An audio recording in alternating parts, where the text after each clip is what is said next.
¿Qué tal amigos de Entre Tejas? Bienvenidos a este programa de Entre Tejas TV, en que vamos a charlar con una especialista sobre el tema que a mí me parece apasionante, que es el archivo diocesano en San Cristóbal de las Casas, el archivo histórico diocesano, porque creo que es la fuente documental más importante para conocer la historia de Chiapas, o una de las dos o tres más importantes, y ustedes sabrán por qué. Por eso es que hemos invitado a Virginia Margarita López Tobilla, quien es profesora de asignatura de Historia en la Secretaría de Educación Pública y estudiante del doctorado en Historia en el Colegio de Michoacán. Obtuvo el grado de licenciada en Historia por la Universidad Autónoma de Chiapas y el grado de maestra en Historia por el Colegio de Michoacán. En 2017, la Unión Europea le otorgó la beca Erasmus Mundus y Cruz del Sur, con la que pudo consultar diversas bibliotecas en Europa e investigar en el Archivo General de Indias y el Archivo Secreto Vaticano.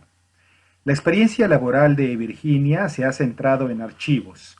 Fue encargada del proyecto de catalogación del Archivo Histórico Diocesano de San Cristóbal de las Casas, asistente en el proyecto de la creación del archivo fotográfico de Tenejapa, así como en el proyecto de Archivos en Peligro, que es un fondo que ofrece la librería, la British Library, la librería la Biblioteca Británica, y archivista en el Archivo Histórico Diocesano de San Cristóbal de las Casas.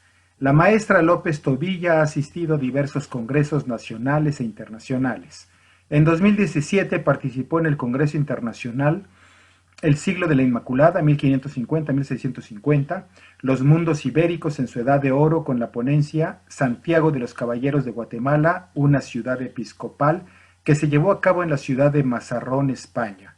En 2016 participó en el 13º Congreso Centroamericano en Historia, que se llevó a cabo en la ciudad de Tegucigalpa, en Honduras, con la ponencia La jurisdicción del Tribunal Eclesiástico Diocesano del Obispado de Chiapas durante los siglos XVIII y XIX.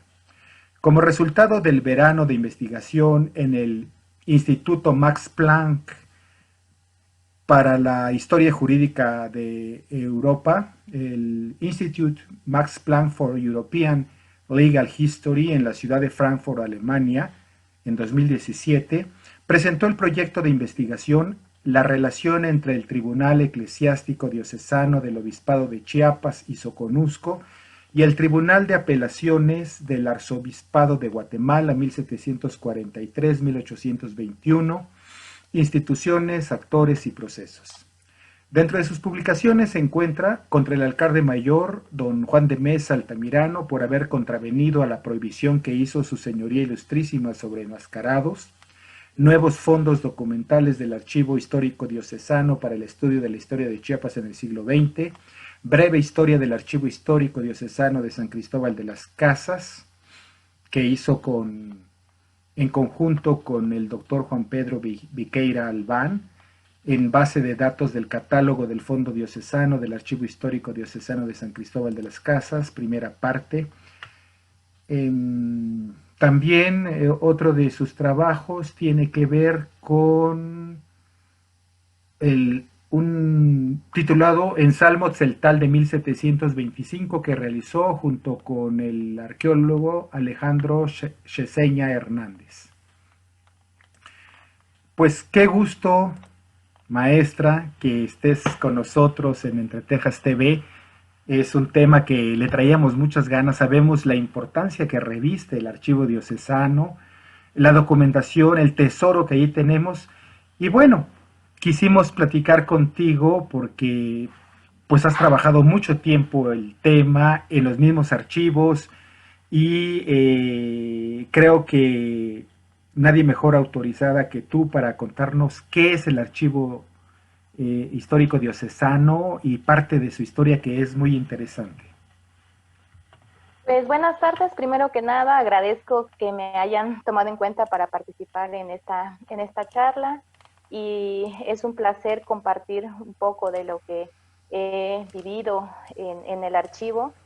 Y bueno, entrando en materia, creo que han sido muchas las personas que han contribuido para la formación y el mantenimiento de este acervo desde el siglo XX. ¿Sí? Uno de los primeros fue el obispo Francisco Orozco Jiménez. Fue no solo un gran aficionado por la historia, pero gran parte ha sido gracias a él quien en la primera década del siglo XX solicitó a los párrocos de la diócesis que enviaran sus archivos para que se pudiesen resguardar en San Cristóbal. Este, y bueno, gracias a ese llamado, muchos párrocos enviaron sus archivos, libros parroquiales, documentos. Principalmente creemos que esa documentación eh, consistía en documentación correspondiente al siglo XIX, ¿sí? Un siglo antes, razón por la cual el párroco de Tonalá preguntaba, más que nada preguntaba si también tenía que enviar los libros parroquiales o libro parroquial que abarcaba información del siglo XIX, pero daba comienzo al siglo XX. ¿No? Entonces, a partir de ahí, nosotros tenemos indicios de que este archivo fue conformado gracias a la petición del obispo Francisco Orozco Jiménez. ¿Sí? Este archivo empezó entonces a conjuntarse, a reunir información en 1909, que fue cuando se mandó la circular a los párrocos. ¿Sí? Sin embargo, unos años después, en 1914, cuando entraron las tropas carrancistas a San Cristóbal, ocuparon el Palacio Episcopal como cuartel. Entonces, para obtener más espacio, comenzaron a lanzar la información por las ventanas y mucha de esta información se perdió o quedó en mal estado, otra documentación, perdón, fue recogida por algunas personas y al día de hoy forma parte de las colecciones privadas de algunos habitantes de San Cristóbal. ¿Sí? En ese año, el cura Agapito Martínez al ver lo que estaba sucediendo, eh, pues junto con otras personas resguardaron el material que se había tirado por las calles y en principio se guardó en el ayuntamiento municipal y consiguió que la tropa le diese las llaves por 24 horas con el fin de sacar los documentos. ¿Sí? Entonces, esos documentos se resguardaron en un cuarto, sí, en un espacio, en un cuarto que está detrás del retablo de la catedral y que durante ese tiempo, bueno, por 24 horas guardaron el material y taparon las ventanas, tapiaron la puerta y desde ese momento el archivo quedó oculto con el fin de resguardarse. ¿Sí?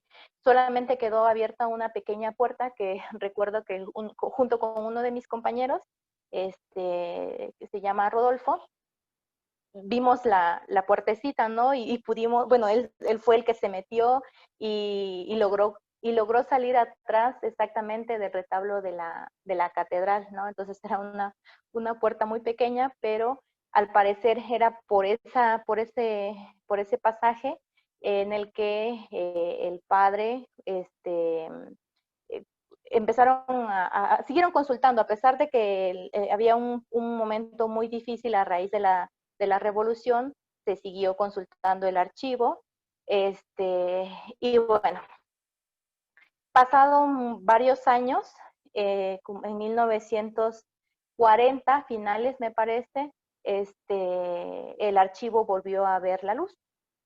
Según en esta fecha, bueno, para esta fecha ya se habían estado trabajando por parte del obispo Gerardo Anaya y Díez de Bonilla, si no me equivoco, él había estado trabajando un manuscrito y que posteriormente retomó el monseñor Eduardo Flores Ruiz. ¿Sí? Entonces, a finales de ese año, el padre Eugenio, que era uno de los párrocos de la catedral, no hace mucho, ahora creo que en el 2014 hablé con él todavía, No, creo que en el 2012, y nos contó que él fue uno de los primeros que pudo acceder al archivo. Nos contó sobre cómo encontró el material en ese momento. Estaban los documentos apilados, llenos de polvo, amarrados, pero hasta ese momento el archivo, los documentos del archivo todavía tenían el origen de procedencia, es decir, que no se habían trastocado por parte de los párrocos o más adelante de futuros investigadores, ¿no? Entonces, pues empezaron a desempolvar los documentos, empezaron a desatarlos, y cuando llega don Samuel Ruiz a San Cristóbal como obispo en el 59, pues en cierta forma se hace cargo del archivo. En ese momento, a principios del año 60, varios jóvenes investigadores, en ese momento jóvenes investigadores, comenzaron a consultar el archivo, entre ellos pues la maestra Lolita, Dolores Aramoni. Ella fue una de las primeras en consultar el archivo, también ayudó a desempolvar y a quitar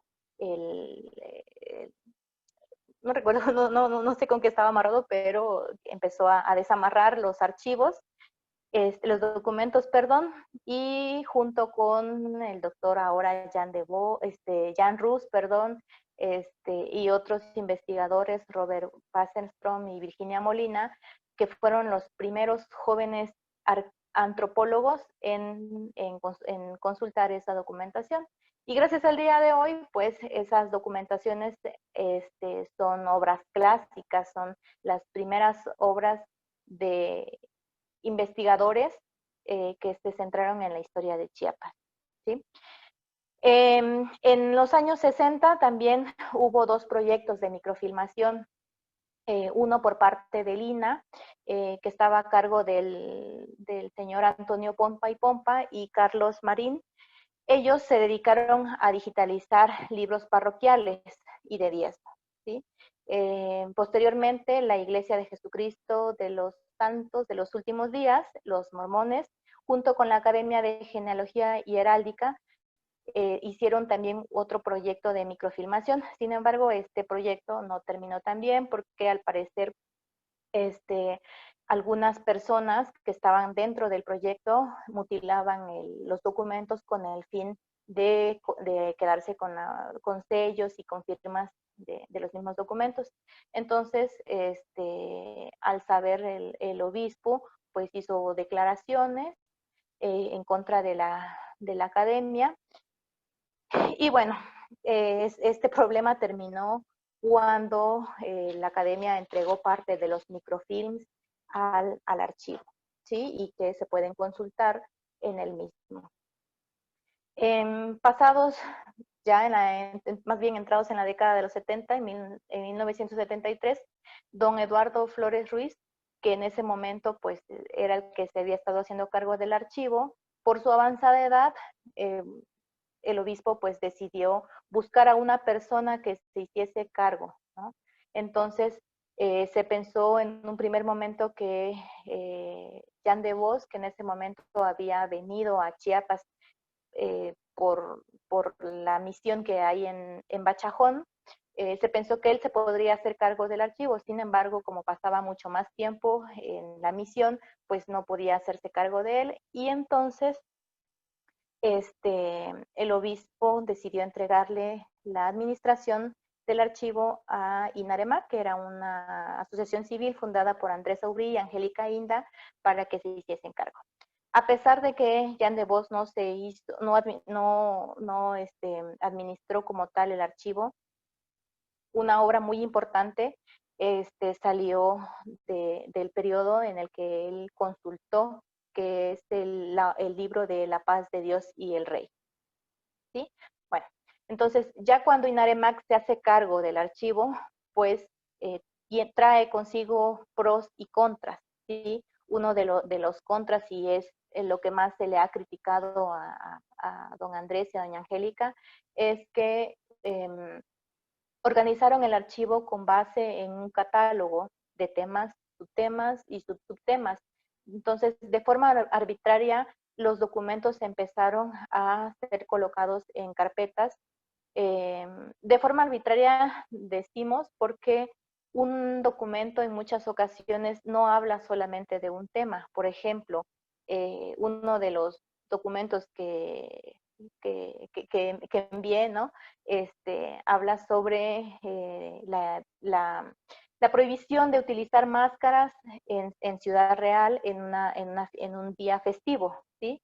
En realidad, de entrada, pues sí nos da información sobre el choque de la religión prehispánica y la religión católica, ¿no? Pero en el trasfondo hay un conflicto de jurisdicción entre el obispo, entre el clero secular y los doctrineros. Si recordamos un poco de historia, los dominicos y posteriormente los franciscanos fueron los primeros que evangelizaron este territorio, principalmente los dominicos. Entonces, ese documento en principio podría ir al tema de idolatrías, porque en la carátula nos habla sobre prohibición de máscaras que utilizaban y rememoraban una parte importante de la religión prehispánica, pero que en el trasfondo era un conflicto de jurisdicciones. Entonces, de esa forma se empezó a organizar el archivo por temas y por subtemas. Esto también provocaba que documentación del mismo lugar y del mismo año que tocase el mismo tema apareciera con la misma clasificación. Esto daba pie que cuando los investigadores citaban en sus investigaciones, pues no sabían a qué documento se refería, ¿no? Entonces, es por esto que se le ha criticado a doña Angélica y a don Andrés. Sin embargo, ¿sí? Ellos pusieron al público por primera vez el acceso al archivo, ¿sí? Consiguieron los primeros muebles, limpiaron la documentación, los colocaron en archiveros, etcétera, ¿no? En ese momento, cuando Inaremax se hace cargo del archivo, doña Angélica Inda quedó como directora del archivo.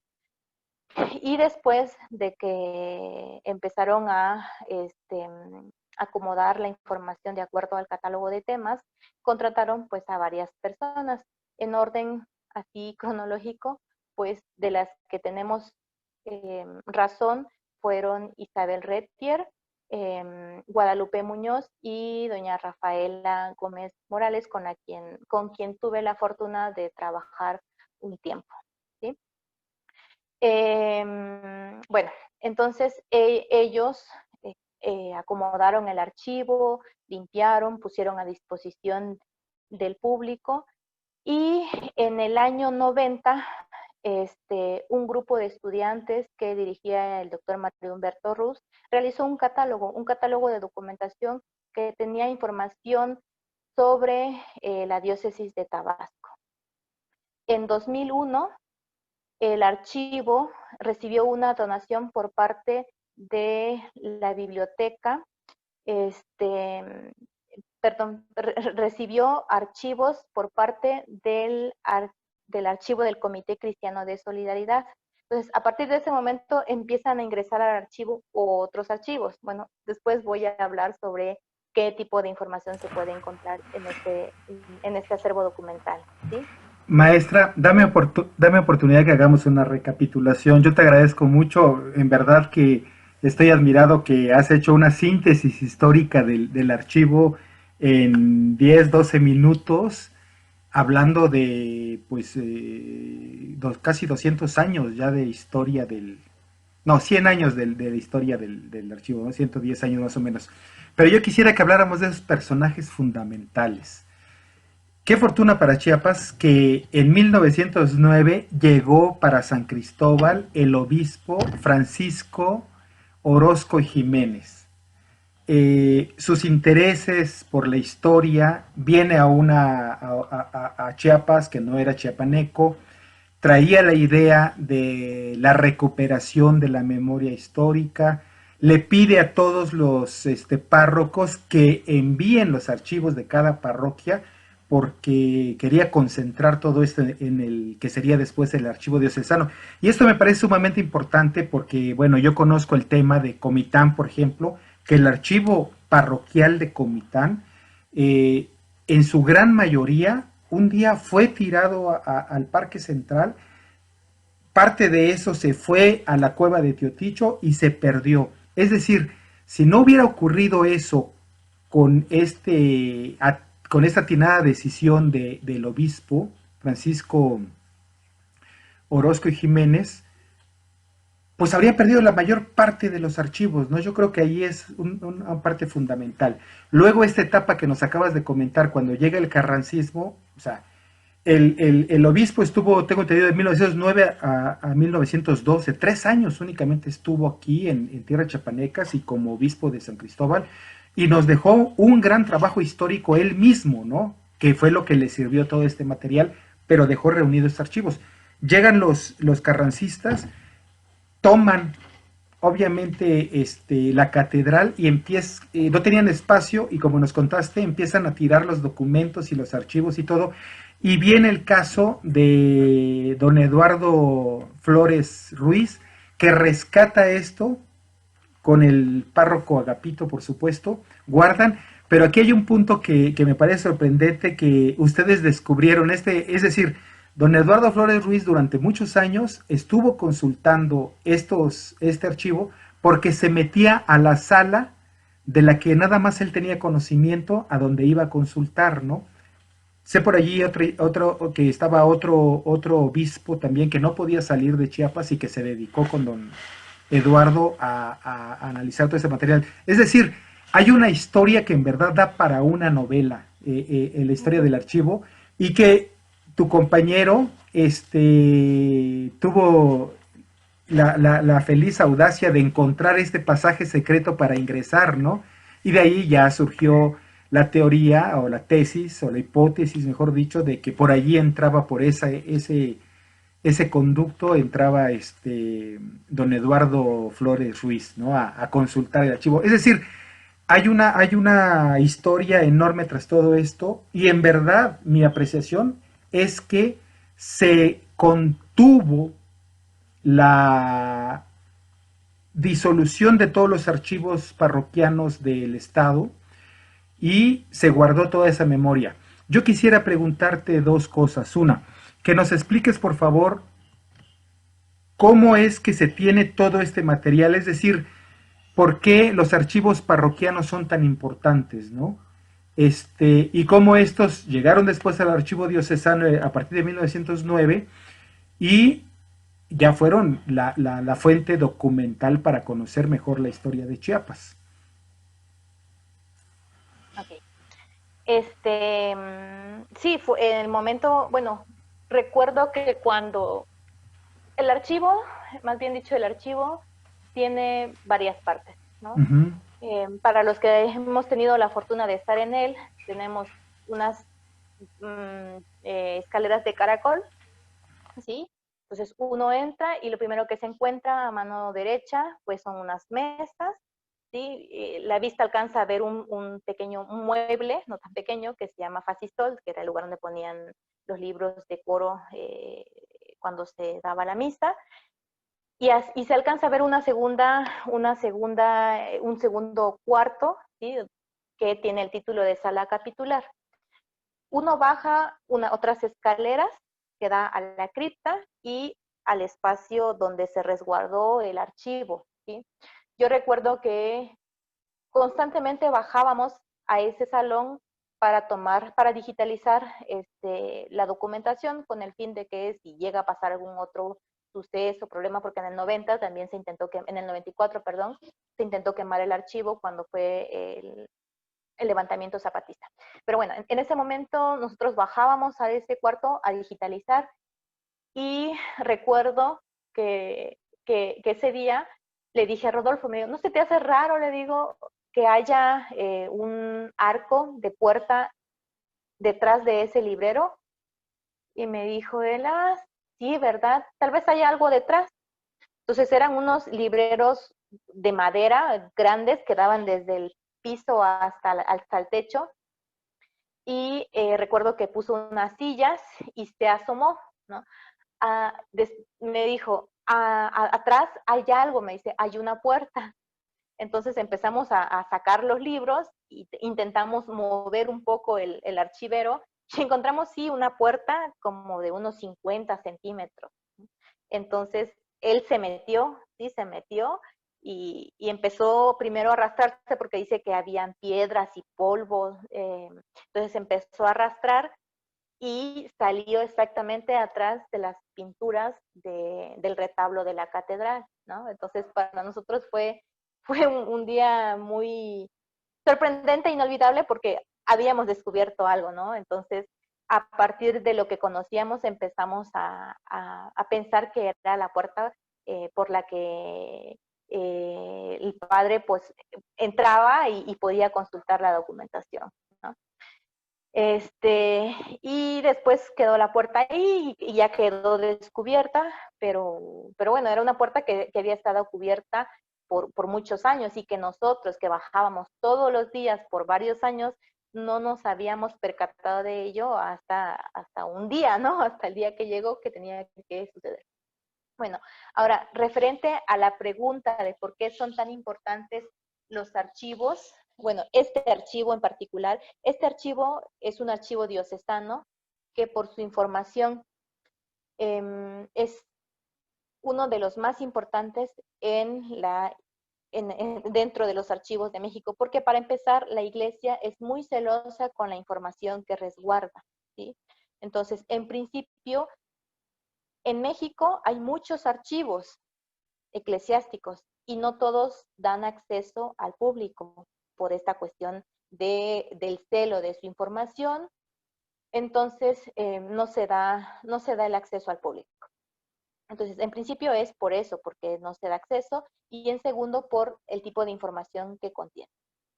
Este archivo, el Archivo Diocesano de San Cristóbal de las Casas, se ha catalogado como un archivo de archivos, porque no solo tiene información de las parroquias, ¿sí?, de los diferentes pueblos. O sea, yo soy de un pueblo allá perdido en la costa que se llama Tuzantán, y contiene información de ese pueblo que a veces ni en los mapas aparece, ¿no? Entonces, contiene información de todos los pueblos que existen y que existieron en la diócesis de Chiapas. La información data desde el siglo XVI hasta el siglo XX, ¿no? Sus archivos, el archivo diocesano, el archivo parroquial, está compuesto por diferentes archivos. Está el archivo del Cabildo Catedral, está el archivo de la Secretaría Episcopal y el archivo de la Curia, ¿no?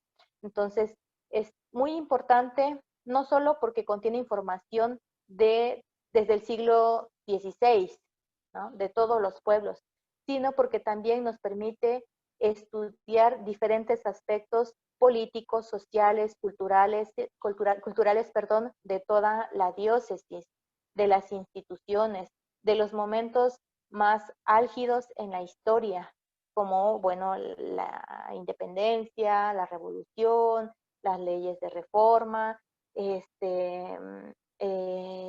la guerra cristera, etcétera, ¿no? Entonces, nos da un panorama general de cómo vivían las personas en ese momento, de lo que pasaban, de las instituciones, de los párrocos, de las diferentes facciones que se fueron creando, bueno, un sinnúmero de información. Entonces, este archivo llega a ser tan importante, y no solo en la historia de México, sino para la historia de Guatemala, que para ese momento y hasta el día de hoy tenemos todavía mucho más historia con Guatemala, no solamente por haber pertenecido a la provincia eclesiástica de Guatemala, sino también a la audiencia de Guatemala, que el tiempo que llevamos con México. Sin embargo, pues por cuestiones, por ciertas cuestiones, no se nos hace tanto énfasis en nuestra historia con Guatemala, que es mucho mayor al día de hoy que con nuestra historia de México. Entonces, es por eso que el archivo histórico diocesano es tan importante con respecto a otros archivos.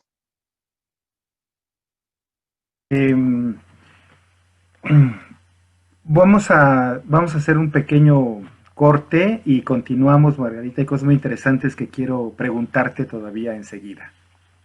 Ok, perfecto.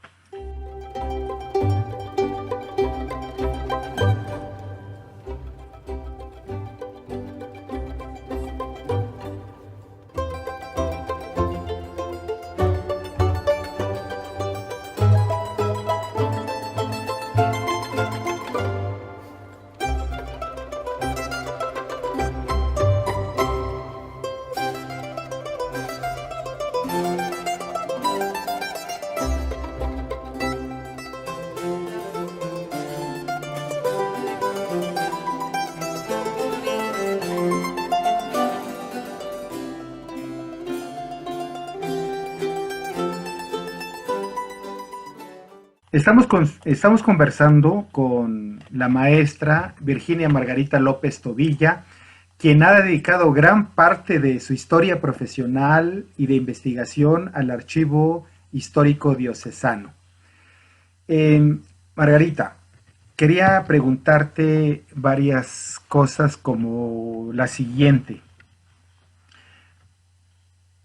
Ya nos comentaste de la importancia del archivo, todo lo que nos has dicho, que se puede investigar allí. Y sin duda que hay una gran cantidad de material todavía por investigar, o sea, los futuros historiadores tienen todavía mucho que ver, ¿no? Yo quisiera preguntarte, me llamó mucho la atención y ojalá puedas ayudarnos con esto, que cómo, por qué los libros de actas de cabildo eclesiástico se consideran documentos tan valiosos que hay en el archivo y cómo, qué tipo de documentos, de expedientes nutren al archivo, porque leí en uno de los textos justamente que escribiste con el doctor Viqueira, que dice algo así como los expedientes todavía se mantenían en buena medida en un orden original, es decir, agrupados por ramos o series, autos episcopales, becas y órdenes, cabildos, capellanías y providencias, cedularios, cofradías y cordilleras, cuentas, diezmos, documentos del seminario conciliar, juicios, padrones y testamentos, y colocados cada uno de ellos en forma cronológica. Es decir, te refieres a antes de esta nueva catalogación que se hizo, ¿no? Con la señora Inda. Pero cuando uno ve todo esto, los ramos o series, ¿recuerdas un poquito de cómo se dividía esa documentación dentro de la catalogación del obispado o de las parroquias, capellanías, cofradías, todo eso? Sí, a ver, con respecto a esto último, había un catálogo. Habían, por ejemplo, asuntos civiles, ¿no? Estaba como tema. Otro era el colegio seminario. Entonces, el colegio seminario lo tengo un poco más claro, me voy a enfocar en este como ejemplo. Entonces, le correspondía el tema 5, colegio seminario, por decir, ¿no? A raíz de ese tema se iban desprendiendo otros subtemas, subtemas como eh, eh, seminaristas, ¿sí? Becas, quienes tomaban hábito, etcétera, ¿no? Y así se iban desprendiendo un sinnúmero de subtemas. Entonces, pues esto sí ayudaba si un investigador estaba buscando cierto tema, ¿sí? Fue de gran ayuda, pero tiene varias cosas criticables. Uno, pues que un mismo documento podía tener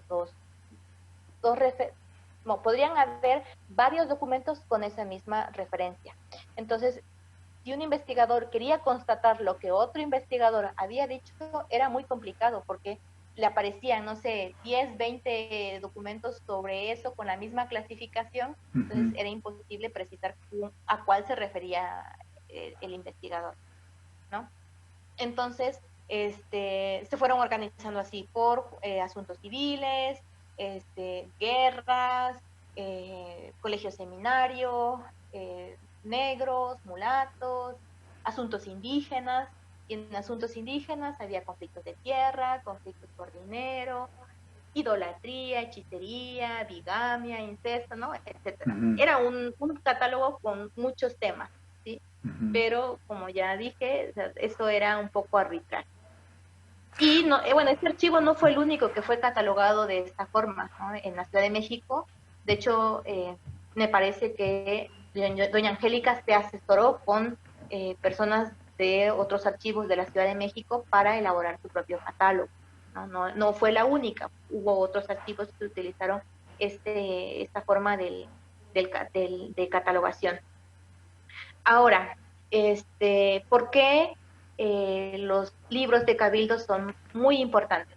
Bueno, para la diócesis de Chiapas hay, me parece que 6 o 7, no recuerdo exactamente el número de libros de Cabildo, pero son muy importantes porque en ellos se registran las decisiones más importantes del gobierno con respecto a la diócesis. O sea, son como actas del cabildo, ¿no? Al día de hoy, que se registran las decisiones que toma la presidenta, perdón, en conjunto con su cuerpo colegiado. Y en ese momento, en estos libros se registraban las actas de las sesiones, ¿sí? Con respecto a los diversos asuntos que aquejaban al gobierno eclesiástico en este momento. Por eso son muy importantes estos libros.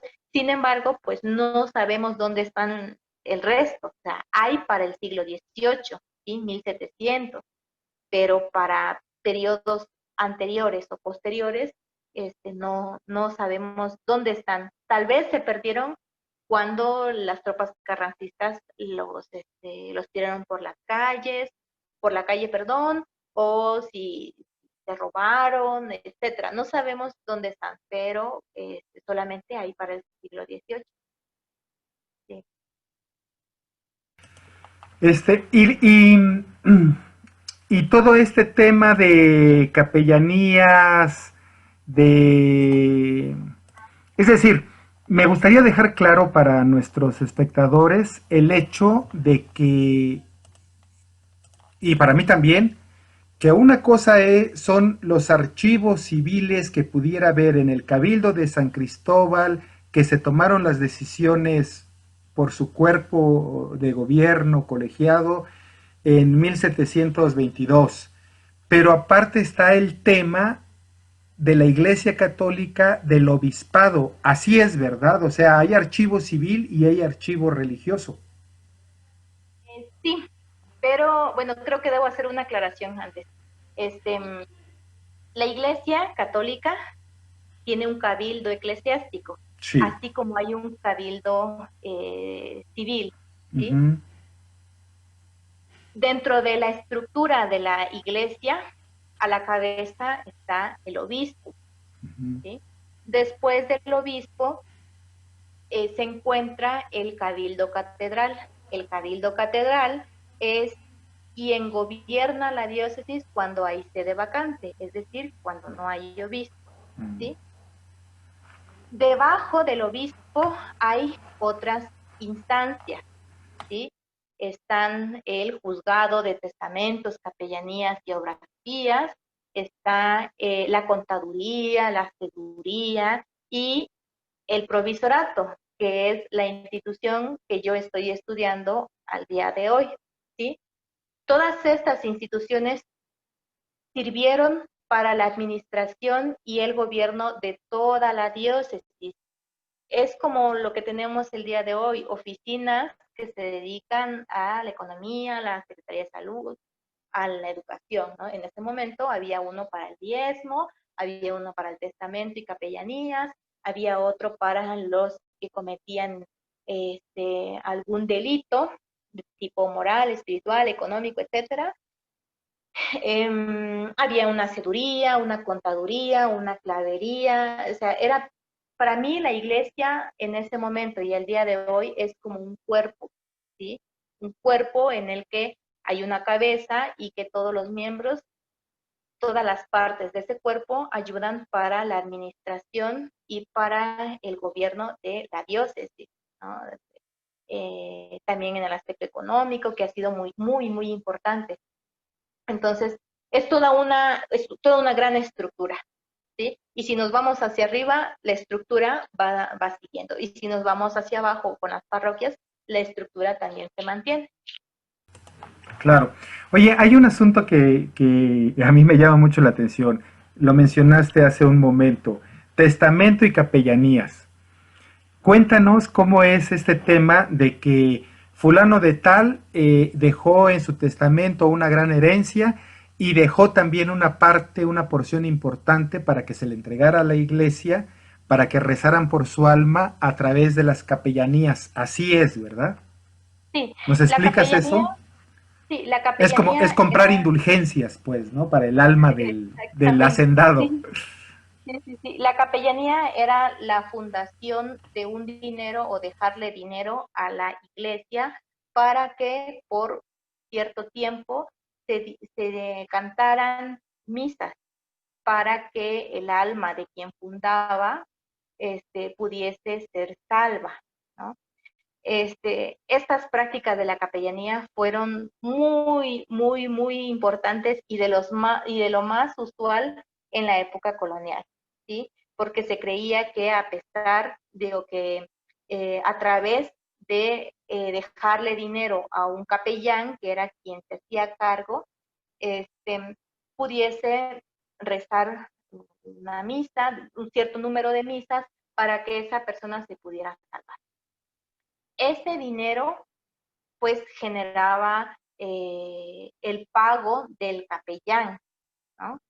Y si el capellán, ya sea que moría o le pasaba algo, no podía, esa capellanía se traspasaba a otro capellán.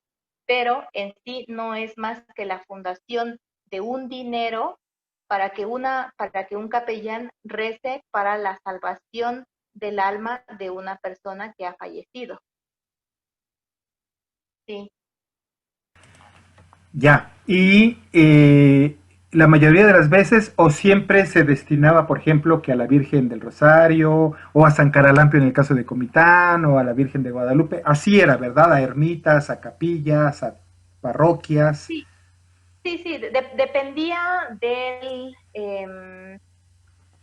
santo patrón, ¿no? O de lo devoto que fuese una persona. Por ejemplo, supongamos que usted es devoto de San Caralampio, ¿no? Entonces va a dejar fincados, no sé, 1,000 pesos a la iglesia de San Caralampio, por decir un ejemplo, ¿no? Para que un capellán diga un número de misas para que su alma pueda ser salvada y así se pueda ir al cielo. Mm, ¿Sí? ya.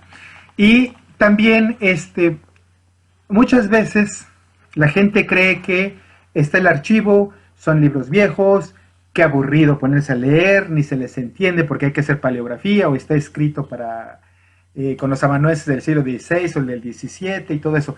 Pero en verdad hay una gran cantidad de aventuras en esto y de historias, ¿no?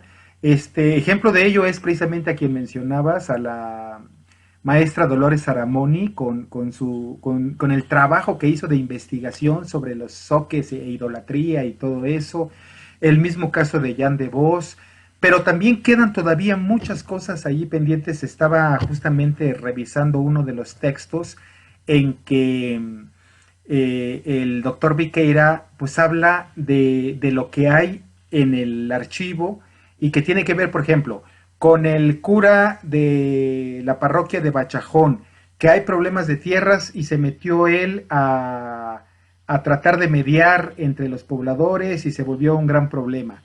Que hay otro problema de idolatría con el párroco. Es decir, todos los párrocos enviaban esa información al obispado y entonces tenemos una gran cantidad de historias de todo lo que ocurría en Chiapas en su momento, siglo XVI o XVII o XVIII, y a través de eso es que se puede conocer, que yo creo que es el gran trabajo tuyo, Virginia, cómo era la modalidad económica, el asunto de la arriería, el asunto de la economía de ciertas regiones, que esto es lo apasionante del estudio de la historia y en las fuentes documentales. Cuéntanos un poco de eso porque tienes estudios de este tipo de especialización en el extranjero que te permiten ver con otros ojos, haber conocido otras experiencias que se pueden muy bien ahora aprovechar para Chiapas y sus archivos, ¿no? Sí, el material que aún se contiene en el archivo y que no se ha consultado, pues es enorme, ¿sí? Es realmente extraordinariamente enorme. Quedan muchísimos temas todavía por investigar. Por ejemplo, a mí me ha interesado mucho los juicios, ¿sí? Y estoy estudiando uno de los tribunales más importantes en la historia de la Iglesia y que quedó opacado, pues parte porque se le puso más énfasis al Tribunal de la Inquisición. Entonces, Mm, todo mundo en los libros, que sea de texto gratuito o en los libros de historia, y hasta en las películas se menciona al Tribunal de la Inquisición, ¿no? Se han hecho una infinidad de películas. Pero habían otros tribunales, por ejemplo el provisorato, que se dedicaban a investigar, averiguar, enjuiciar a la población no española, que como es el caso de Chiapas y de Guatemala, la población no era mayoritariamente española, sino era india, ¿sí? Entonces, la información que yo he podido ver a través de los juicios me permite reconstruir no solamente la historia de los tribunales, ¿sí? Sino también ver quiénes eran los que enjuiciaban, a partir de qué parámetros lo hacían, cómo iba cambiando para un obispo cierto delito, para otro otro. Es decir, unos le ponían más atención a cuestiones idolátricas, otro obispo le ponía más atención a cuestiones de asuntos relacionados al matrimonio, y dentro de esos mismos juicios, o sea, la información es, o sea, uno se puede encontrar muchas cosas, demasiado. Por ejemplo, a mi cabeza vienen varios juicios, ¿no? He contado mucho uno que a mí me parece espectacular por su contenido, y es el juicio que se llevó a dos indias de Chamula en el año de 1808, me parece, porque se habían casado. Dos mujeres indias habían contraído matrimonio. Detrás de esa historia, o sea, es una historia no solamente de la legislación, una historia de la concepción del hombre, de la mujer, de la familia, sino también de la religión prehispánica, ¿no? Este juicio se trata pues de una mujer que se llamaba Petrona Gómez, que después se cambió el nombre a Pedro Gómez y que posteriormente fue llamada Ansilvinic, ¿no? Es una india que cuenta su historia en el que ella nació, según su madre, como mujer, pero que en la noche se había convertido en varón. Y que pasado los primeros 10 o 12 años de su infancia habían decidido vestirla como hombre, porque su padre había muerto, entonces su mamá se había casado una segunda vez y no podían tener hijos, entonces decidieron que a ella le iban a vestir de hombre, ¿no? A partir de ahí, ella es criada y crecida como un hombre. Para 1808, ella montaba a caballo, usaba calzón de manta, usaba sombrero, se hacía cargo de su rancho, porque tenía un rancho en Chamula, ¿sí? A la edad de casarse, ella buscó a una mujer para casarse y todo iba bien hasta que la propia mujer lo demandó porque no le cumplía como marido, ¿no? Entonces, no, como no habían consumado el matrimonio, no habían tenido relaciones, pues ella hurgó y, bueno, un expediente eh, muy cotidiano, sí, pero que muestra, ¿no?, esos aspectos por los que los hombres y las mujeres pasaban. Entonces, al darse cuenta que era mujer, lo lleva al tribunal, y esta persona, Ansilvinic, es enjuiciada de 3 a 4 veces, ¿no?, por el mismo delito, en diferentes tiempos. Entonces, para el último juicio, que ya es en el siglo XIX, el intendente subdelegado de apellido Cuentas Sayas, dice, bueno, que se vista como ella quiera, ¿no? Cuando tiempo antes ya había sido enjuiciada 3 veces, había sido encarcelada, revisada. Uno de los castigos más fuertes para mí era que en el penúltimo juicio la habían hecho vestirse de mujer y la habían regresado a Chamula. Y en este momento, pues ella al entrar al pueblo se les escapa y se viene a Ciudad Real y se refugia en el brazo secular y bueno, es cuando se da el cuarto. En fin, o sea, este juicio a simple vista no solamente nos habla de cómo era la familia en ese momento, de la concepción del hombre, de la mujer, de todo eso, ¿no? Sino también nos habla de esa otra parte que todavía no se ha olvidado y que es lo prehispánico, ¿no?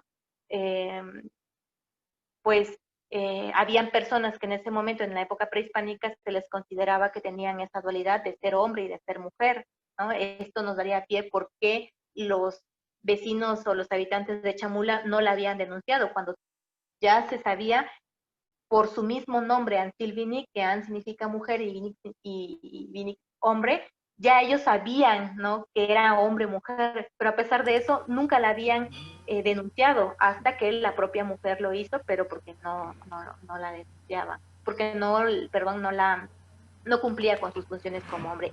Y así como ese hay un sinnúmero de juicios, o sea, contra españoles, contra indios, contra negros. O sea, la información que uno se puede encontrar en el archivo es enorme y es muy, muy rica. ¡Qué maravilla! Tenía algo que ver con nahualismo también esto, es decir, en Chamula se respetaban las tradiciones prehispánicas, como tú nos dijiste, y tenía que ver con esa dualidad también del nahualismo, de la transformación y todo esto, ¿no? Este tema. Pero a mí lo que me sorprende es el juzgador al final, en el cuarto juicio, que dice, bueno, pues ya que decida como quiera y todo, ¿no? Qué tipo de tan avanzada que hay que ponerlo como ejemplo hasta la actualidad, ¿no? Qué maravilla. Eh, Virginia, me gustaría que compartiéramos con nuestra audiencia algo que me hiciste favor de enviar. Eh, la maestra Virginia me envió algunos fotografías, imágenes de documentos y mi sorpresa fue que entre ellos había uno que tiene que ver con mi terruño, con Comitán. No pude detectar, voy a compartirte la pantalla, no pude detectar el año, pero ya me ayudarás con eso, por la caligrafía, el tipo de letra, que es muy diferente, por ejemplo, a algo del siglo de XVI o principios del XVII, 1621, es esto. Sí se está viendo, ¿verdad? En pantalla. Sí, bueno, yo Ok. creo que tal vez si se acerca aún más Ok. al... Sí. Bueno, el caso es que vi los documentos y de pronto me encontré con este justamente de Comitán. Qué interesante porque nos hace una descripción de Comitán. Supongo que ha de ser el responsable del convento de Santo Domingo en Comitán. No alcanzo a ver del todo, pero dice del sagrado, dice el nombre y de la sagrada o del sagrado orden de predicadores, cura por su majestad de este pueblo de Comitán, Zapaluta y sus anexos. Bueno, pero ¿qué nos cuenta? Encuentro aquí que habla del lugar y dice que llamaban una lengua chanabal y que se nombra Balún Canal, el nombre prehispánico de Comitán, y también Chonab y también Comitlán. Es decir, hace un recuento histórico del poblado donde está y seguramente está mandando un informe al obispo, pero también habla de algo muy interesante que es la lengua que se habla en la región, ¿no? El chañabal, que ahora conocemos como tojolabal, y también hay quienes hablan celtal, tzotzil, chol y cochó, O sea, está documentado aquí que en la región se hablaban también estas otras 4 lenguas, bueno, aparte del español y del chañabal o tojolabal, y también habla de cómo sobrevivía la gente. Dice, de este pueblo, apacibles, humildes, su comercio es de sementeras, de maíces. O sea, cuando dice sementeras está hablando del cultivo, pero también una suerte de cultivo que tiene que ver con bueno, las milpas, pero con regadío, ¿no? Con riego de agua, de maíces, de frijol, tienen juntamente crianza de yeguas y de ganado ovejuno. Las casas de su habitación son pequeñas, cubiertas de paja o palma. Habla también de, bueno, aquí dice también, lo que comían son unas tortillas que hacen de maíz y del mismo una bebida que llaman pozol, y comen res únicamente cuando hay fiestas. Hablan también de la importancia bueno, de los contornos, de los caminos a Ciudad Real y a Guatemala. En fin, en verdad es una descripción sociológico-antropológica de la época maravillosa. Ahora, tú conoces el documento, cuéntanos, por favor. Sí, este es un informe que manifiesta el estado moral y material de Comitán. ¿Sí? Su información, como bien lo señaló, habla, o sea, de la producción agropecuaria, de la arquitectura, de los mismos habitantes, ¿no? Entonces, es un documento que por su información, que por su contenido es de mucho interés, ¿sí? También da lugar para que se puedan argumentar, como bien ya señaló, las lenguas Uh -huh, que se han hablado en Comitán, porque uh pues -huh, hay una eterna discusión uh -huh. sobre la lengua que se habla en Comitán. De hecho, yo quise mandarles una fotografía por ser de Comitán, del documento más antiguo que hay de Comitán. Es un libro parroquial, un libro de bautizos, que está escrito parte en En náhuatl, Celtal, pero también en celtal, ajá, sí. y en español. Sí, ¿Sí? el doctor Mario Humberto Entonces, Ruz hablaba de ese documento, ¿no? Que era de Copanaguastla y luego fue los primeros de la parroquia de Comitán del Esconvento. exactamente. Y bueno, yo no sé si se han dado cuenta que cuando uno le da la vuelta a ese libro, también de lo que me ha parecido también maravilloso, es que tiene un lema sobre el chocolate. Dice, si no mal recuerdo, el chocolate 3 cosas ha de tener: dulce, caliente, no recuerdo la otra cosa, para poderse beber, ¿no? Y está, o sea, si uno pone en contraluz ese libro, o sea, sobresale esta leyenda, ¿no? Y es maravillosa. Como Yo marca recuerdo de, que un como marca de agua. Sí, exactamente, o sea, está el libro, Wow. ¿no? La mayoría, pues los investigadores se han dedicado, ¿no? Sí, pues a discutir sobre las lenguas, sobre las personas, sobre los bautizos, perdón, todo eso. Pero si cierran el libro y ponen contraluz, ¿no? No la portada, sino la portada, ¿cómo se llama la portada? Sí, la portada, el Contraportada. parte trasera del libro, uno se da cuenta que tiene una leyenda enmarcada en un rectángulo, y dice esto, ¿no? El Qué maravilla. chocolate 3 cosas ha de Ha de tener, tener. ¿no? Uh -huh. Dulce, caliente, no recuerdo la tercera cosa, para poderse beber. Claro. Para mí ha sido, pues, revelador, porque es un libro del siglo XVI, ¿sí? Que ya trae información sobre el chocolate, cuando hay muchas personas que han intentado investigar sobre de dónde es originario el chocolate, ¿no? Uh -huh. Claro, Sí. claro. Y yo lo que quería compartir, más allá de mis afanes localistas, por supuesto, es que quienes nos vean sepan que en su poblado, en cualquiera de los múltiples municipios que hay en Chiapas, pues existe documentación de este tipo, de sus orígenes, de sus antepasados, de la economía, de las tradiciones, de las modalidades arquitectónicas, gastronómicas.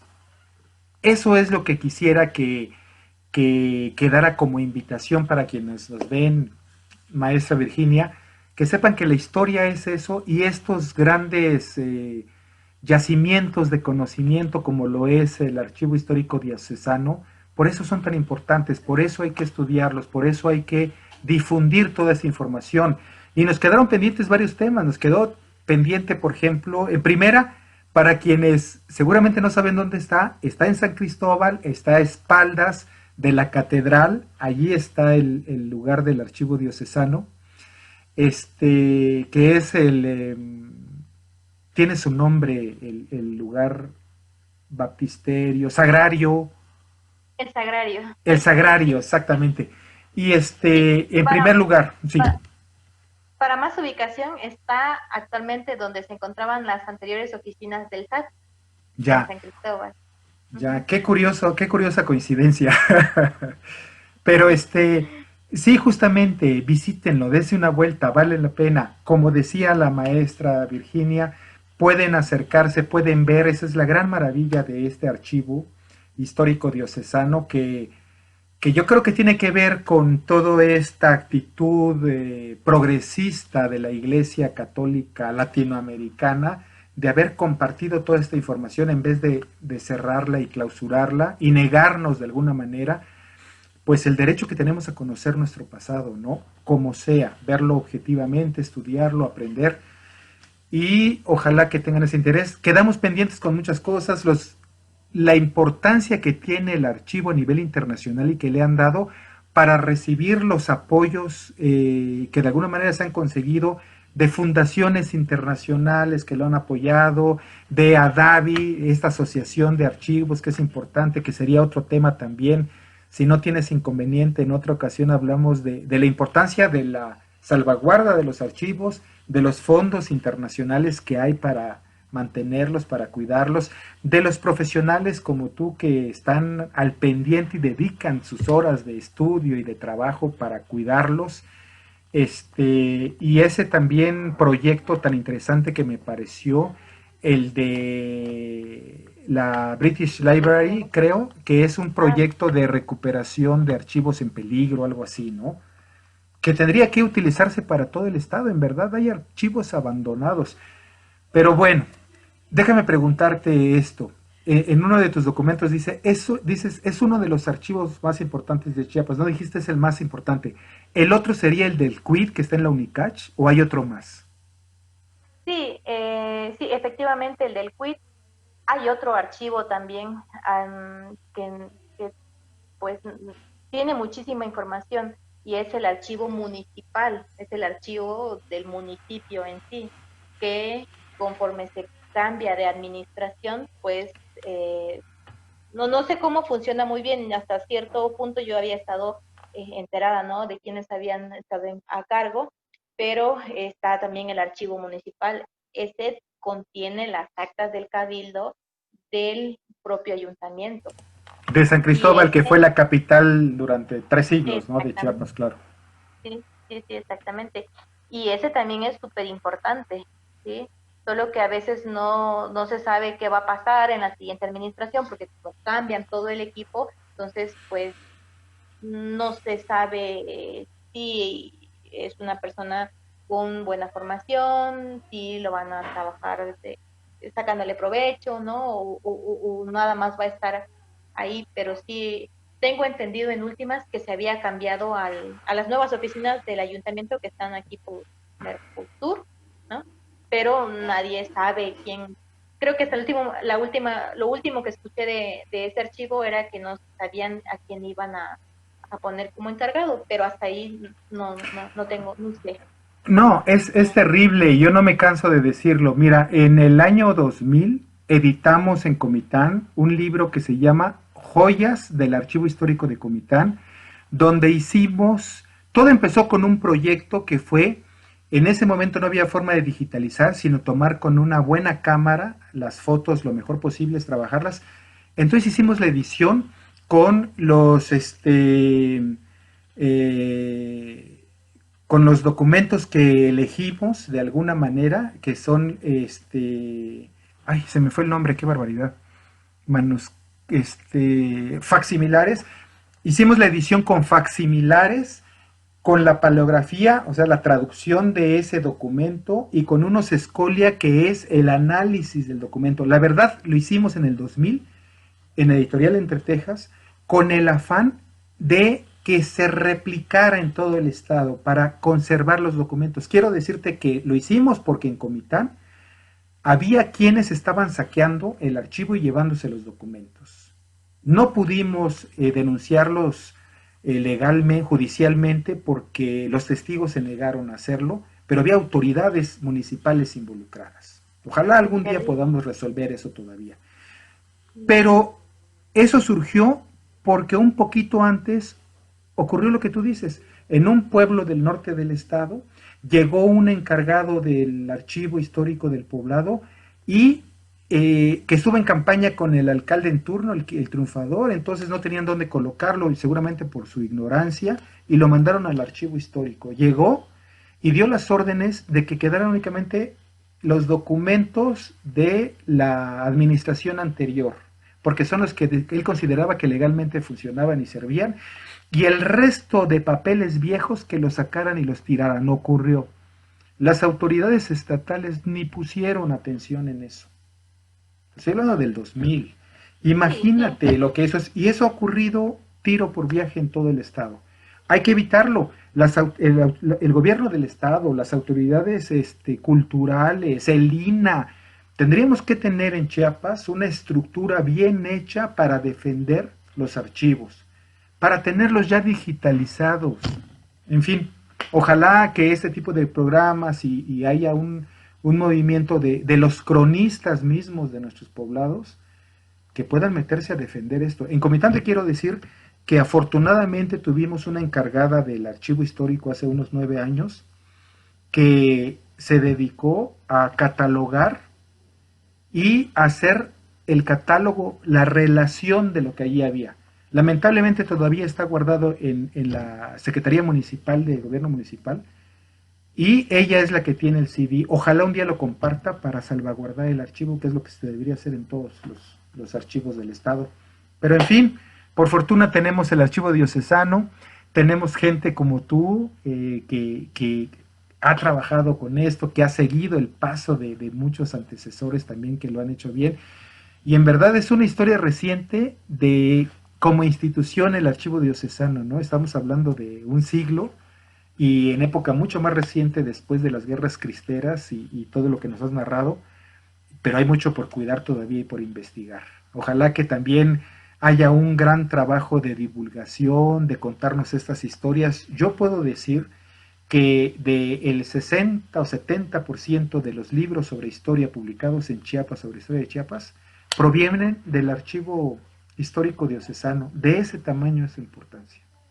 En fin, no sé si quieras agregar algo más, que hay mucho por decir, quedamos pendientes para otro programa. Sí, claro que sí. Si aceptas.